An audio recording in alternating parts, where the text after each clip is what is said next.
नमस्कार बंधुगण ओडिया किछि कथा चैनल को आपण मानकु स्वागत।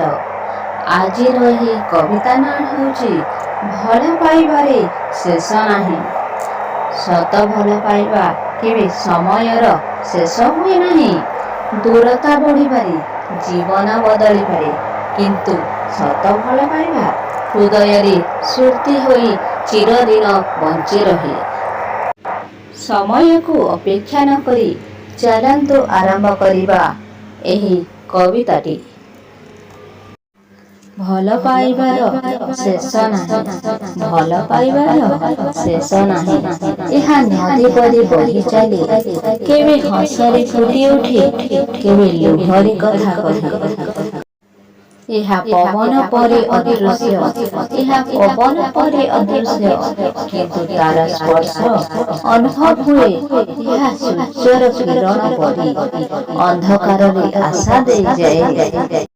फूल झरी जाए, ऋतु बदली जाए, समय आगकु बढ़ी जाए किंतु सत प्रेम केबे पुराना हुए नाही।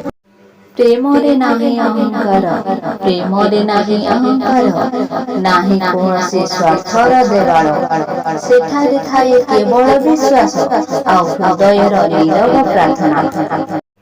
जिए सतरे भल पाए, जिए सतरे भल पाए से अधिकार नुहे, सम्मान दिए, बंधन नुहे, स्वाधीनता दिए, अभियोग नुहे, बुझापड़ा। जीवन प्रत्येक मोड़ प्रेम आमको शक्ति दिए। हारी जाइथिबा मन को पुणी थरे स्वप्न देखिबा को सिखाए।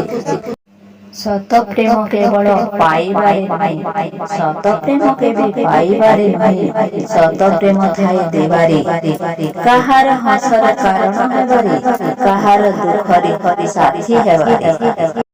प्रेम जदि सत हुए, प्रेम जदि सत हुए से केबे हारे नाही। समय ताकू आहुरी गभीर करे, स्मृति ताकू आहुरी सुंदर करे।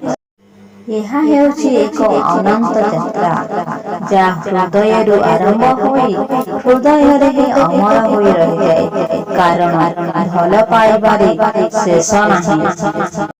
जदि एही कविता आपणक हृदय को छुई थाए तेबे भिडियोटी को निश्चय लाइक करंतु, शेयर करंतु एवं आम चैनल को सब्सक्राइब करंतु।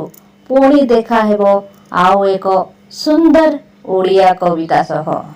आज पाई रहुछु नमस्कार।